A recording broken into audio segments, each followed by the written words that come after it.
Oke.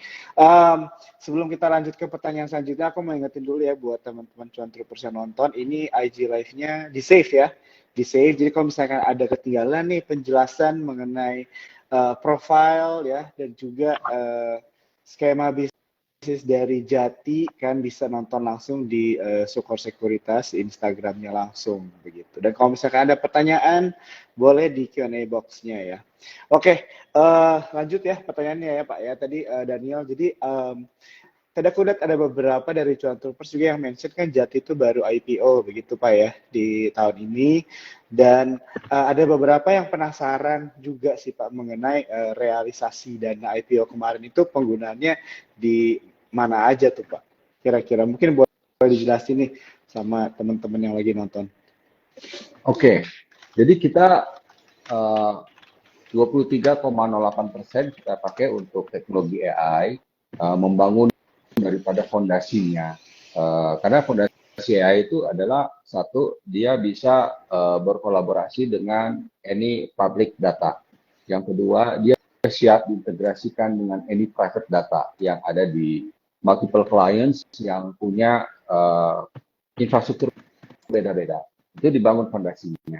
Itu 23,8% dan itu udah selesai. Jadi cost kita akan pasti turun. Yang kedua, kita bangun yang namanya marketplace berbasiskan WhatsApp. Nah, namanya beranda toko. Nah, jadi kalau ini sebenarnya yang kita jalanin ini marketplace-nya karena kita lihat ada satu pain point di marketplace di Indonesia. Kita akan start yang pertama dari food gitu ya, food. Karena kita lihat pain point-nya adalah food sekarang mahal kalau pesan online. Mungkin pelaku marketplace ini kan ingin meningkatkan pendapatannya, sehingga komisi yang apply di market itu range-nya 20-39%. Nah, ini yang kita ingin supaya ada keseimbangan. Karena untuk UMKM, kalau kena komisi 20-39%, itu salesnya pasti drop. Tapi ternyata nggak hanya UMKM yang salesnya drop. Kita juga bicara dengan big brands, mereka juga sales dropnya itu bisa 50-80% karena kenaikan harga komisi dari marketplace yang existing. Di sini kita lihat pain point-nya dan kita akan masuk ke market.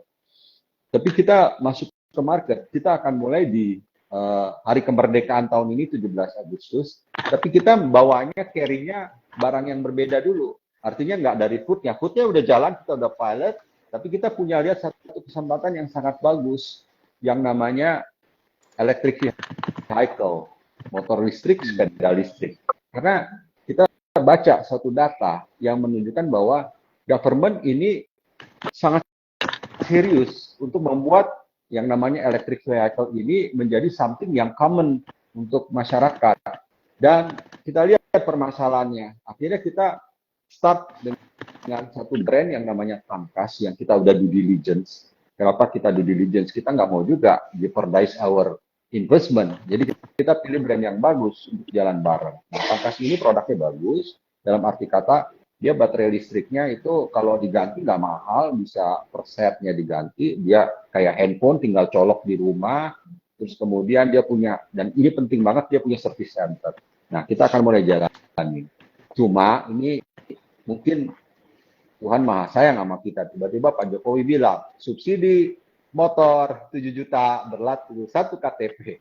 Karena kenyataannya dari alokasi dana, iya kan, alokasi dana 400.000 motor listrik dikasih pagar nih, mesti yang dapat ini UMKM, listriknya mesti 450 watt, paling tinggi 900 watt.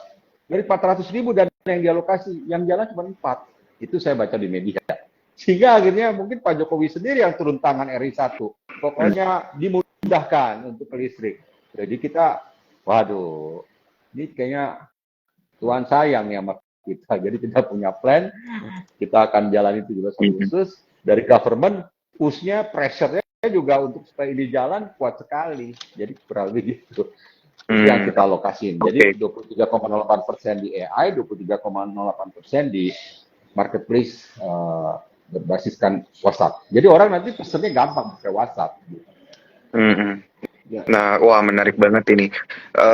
Kemudian Pak, nih kalau saya ada follow up question tadi dari Jo terkait dengan strategi perseroan di semester 2 2023 akan seperti apa Pak? Karena kan kita tahu di 2024 itu lagi mau woro-woro tahun politik gitu ya Pak ya. Ya. Apakah tahun politik ini akan mengganggu proses bisnis atau kinerja bisnisnya Jati sendiri gitu Pak, atau justru ini malah mengakselerasi gitu kan di tahun politik nanti. Oke, makasih Mas Daniel. Jadi Hmm. memang waktu semester 1 kita lihat kegamangan daripada masyarakat. Karena nggak tahu kan siapa yang jadi capresnya. Terus kemudian rasanya hal itu udah selesai. Capresnya udah jelas. Dan satu hal yang membuat kita di bisnis juga happy adalah bahwa RI1 kita nggak ada isu dengan everyone. Ini menurut pandangan kita ya. Jadi balik lagi ke tingkat penerimaan dari kita sebagai pelaku bisnis, wah ini capres-capresnya bagus nih, yang ini bagusnya apa segala macam. Sehingga kita confident bahwa kalau misalnya semua institution government yang berkait dengan stabilitas negara committed, ini prosesnya bisa smooth, bisa jalan lancar, ya kita kan harapannya gitu ya orang bisnis. Jangan deh ada sesuatu yang sangat luar biasa dari segi politik sehingga mengganggu kita punya perekonomian. Nah, kita confident sekarang, jauh lebih confident dari awal tahun. Karena capresnya jelas. Komitmen daripada banyak pihaknya juga jelas. Walaupun yang namanya kejelasan itu tidak 100% menjamin. Tapi indikasinya udah kelihatan. Seperti itu ya. Nah, kita lihat begini. Tahun politik. Tapi kan 2024 kejelasannya di Q1 malah. Q1 udah jelas siapa pemenangnya. Ya kan? Artinya kita masih punya 3Q yang bisa tancap gas. Dan kita berharap bahwa siapapun pemimpin nanti mereka sangat mengerti bahwa Indonesia ekonomi itu jangan sampai rusak. Karena inilah salah satu yang membuat kita akan menjadi luar biasa di tahun 2050. Dan itu kita baik konsep itu. Jadi nggak mungkin nggak, kita pasti kalau aku lihat sama kita punya klien-klien ya, bicara dengan klien-klien kita, Februari jelas kok. Ayo disiapin semuanya supaya tancap gas habis-habisan after that. Karena nggak mungkin kan investasi yang udah begitu besar, begitu banyak bisnis yang besar-besar itu akan diam diri. Semuanya ingin meraih kesempatan termasuk kita. Makanya kita siapin AI kita launch di bulan Juli. Kita akan jalanin yang namanya pilot integration dengan 10 klien besar. Nah, setelah pilot integration ini kita akan jadikan komoditi. Produknya ini komoditi. Komoditi itu maksudnya gini, Mas Daniel, Mas Jo. Gampang kok punya AI. Gitu. AI tujuannya apa sih? Oh, tujuannya naikin revenue, tekan cost. Tapi itu gampang untuk punya AI capability untuk serve the client, untuk increase the sales. Kayak gitu ya. Kalau tadi kan bicara mengenai cost efficiency. Kalau dulu kan ada call center. Ada call center, itu biayanya mahal sekali tuh. Terus pindah ke messaging center. Bank-bank udah pindah, yang lain udah mulai masuk nih. Sekarang udah ada kurang lebih 1.300 perusahaan yang masuk ke messaging center ini. Nah, terus kemudian kalau bicara mengenai menaikkan penjualan, saya rasa simpelnya begini logiknya. Kalau setiap company punya kemampuan untuk men-treat every individual daripada customer mereka secara personalized atau hyper custom, itu pasti stickiness-nya dapat, engagement-nya dapat, sehingga bisa sales-nya jauh lebih baik. Kurang lebih begitu tuh, Mas Daniel. Jadi kita benar-benar harus bisa memanfaatkan tahun 2023 semester 2 untuk bahwa AI investment kita bisa memberikan nilai tambah yang luar biasa, sehingga kita bisa roll out habis-habisan di Q4 maupun di tahun depan. Walaupun tahun politik, kan tahun politik ributnya cuma bukan ribut lah ya, isunya selesai di Q1, gitu ya. Harapannya gitu. Baik Pak. Ya. Wah ini menarik ya. Ini aku jadi beneran mantengin banget nih Pak Erik ya. Jadi aku juga jadi belajar banyak nih tentang bisnis dari Jati begitu Pak ya. Sampai tadi aku juga sebenarnya sempat browsing juga begitu ya mengenai beranda toko gitu Pak kan. Tadi Pak Erik ada mention begitu ya small medium business ya.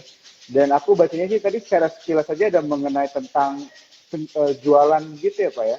Kayak ada belanja begitu. Mungkin bisa dijelasin sedikit Pak Erik beranda Ya, toko itu secara Karena kan teknisnya iya, gimana ya? Mungkin kalau teman-teman kita lihat kan cuantrupers juga beranda pengen tahu. toko ini mungkin salah satu pipeline gitu ya, Mm-mm. Jo ya. ya. Salah Iya, satu iya, iya. pipeline yang mengenerate cash flow juga pastinya nih buat Jati. Ya. Oke. Branda toko kita akan launch insya Allah di hari kemerdekaan nanti 17 Agustus. Oh. Dan branda toko itu sebenarnya marketplace. Marketplace yang kita bangun karena lihat pain point-nya yang tadi sempat aku share ya. Nah, sekarang kita masuk ke dalam tahapan kalau untuk UMKM, kita masuk ke dalam tahapan gini. Kalau teman-teman perhatiin, pelaku-pelaku marketplace itu punya kerugian yang kita pelajari itu sangat besar. Teman-teman lebih tahu, saya juga tahu angkanya. Nah, kerugian yang sangat besar ini, implikasinya karena spending-nya tinggi. Nah, kita ingin bedanya gini. Kalau dulu marketing 1.0 itu bicara mengenai above the line, below the line acquisition. Itu costingnya malah luar biasa. Nah, marketing 2.0 itu bicara mengenai bahwa social media itu mesti ada muscle-nya. Muscle-nya ngumpulin muscle dulu nih. Makanya ada yang namanya KOL, Key Opinion Leader. Then you have to deal with KOL. It's not cheap, mahal juga, gitu ya. Sekarang ada social media, ada marketing 3.0. Jadi social media ini udah berbasiskan AI, ya kan? Kalau teman-teman lihat misalnya TikTok is the first one. Actually the first one is Amazon. Tapi Amazon produknya buku, kemudian sama produknya dia sendiri. Tapi when you say about TikTok, itu udah bicara mengenai any product from all the supplier, itu akan di-push kepada customer sesuai dengan mereka punya preference. Kalau tadi Mas dia suka traveling, mungkin all about travel sites, travel plans, travel hotel akan di-push ke Mas Jo. Kalau Mas Daniel misalnya suka sports, everything about sports. Saya suka makan, everything about food. Jadi basisnya AI.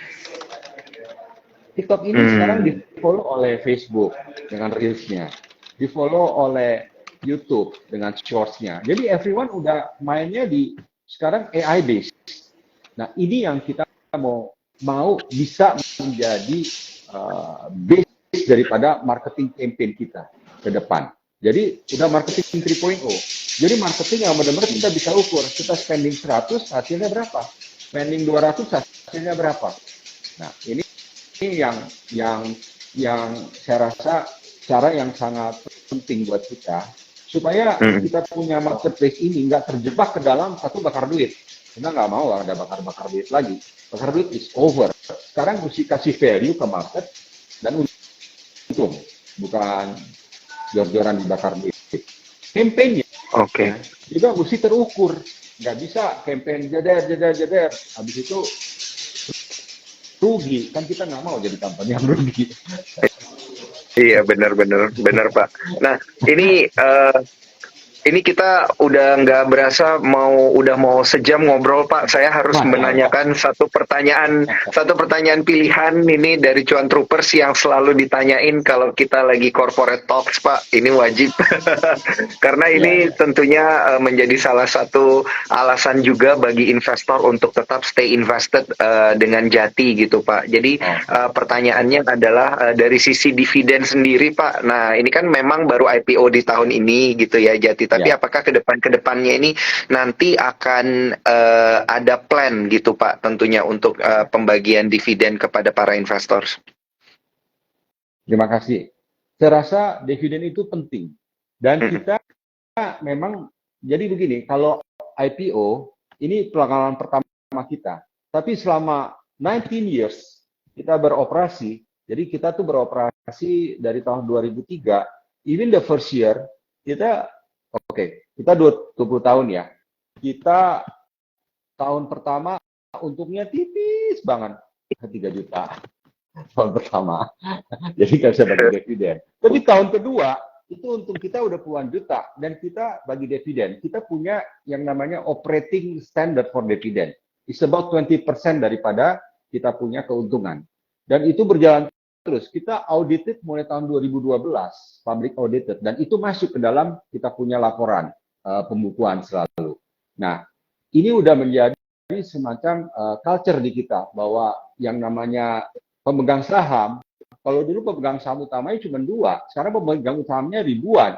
Dan saya rasa kita IPO, kita listing juga bukan main-main. Kita mau jadi perusahaan yang, kalau IPO kan bisa ini ya, masuk ke capital market, bisa menggunakan instrumen-instrumen capital market, karena investasi di teknologi kan nggak akan selesai satu, selesai semuanya, enggak bisa begitu. Akan ada teknologi baru yang kita mesti siap belajar dan invest. Tapi hasilnya itu harus dinikmati. Dan mungkin bicara track record kita, dividen harus kita bagi. Nah, setelah pada saat kita sepakat IPO, kita bilang nggak bisa ini bagi dividen cuma 20%. Karena kalau dulu pemegang sahamnya 2, dua-duanya merasa 20% cukup. Tapi mungkin ke depannya kita akhirnya sepakati di kita punya RUPS, kita sepakati, oke, kedepannya itu range-nya bisa 20-50%. Supaya Mantap. apa? Karena pemegang sahamnya ribuan, kalau dulu Iya. ada 2, kan beda gitu ya, antara 2 sama ribuan. Gitu. Jadi itu is our commitment juga untuk membuat, ya, saya juga sebagai CEO juga sebagai pemegang saham, kan kalau nggak bagi dividen, 19 tahun bagi dividen, masa IPO waktu itu nggak bagi dividen, kan nggak lucu gitu ya. Siap, Pak. Mantap, Pak. Mantap. Ini pasti investor jadi pada convince. Mudah-mudahan, Pak. Terima kasih banyak. Tapi itu beneran. Masa kita 20 tahun bagi dividen 19 tahun, habis itu IPO nggak bagi dividen, kan? Betul. Story, kan kita nggak mau, orang mau bagus, mau berkembang, malah nggak bagi dividen. Nggak masuk di akal. Iya. Gitu, Mas Dani. Baik.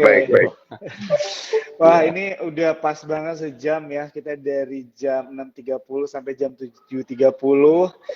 Pertama aku mau say thank you dulu nih ya ke Pak Erik ya Pak, sebagai Direktur Utama dari juga. Jati ya.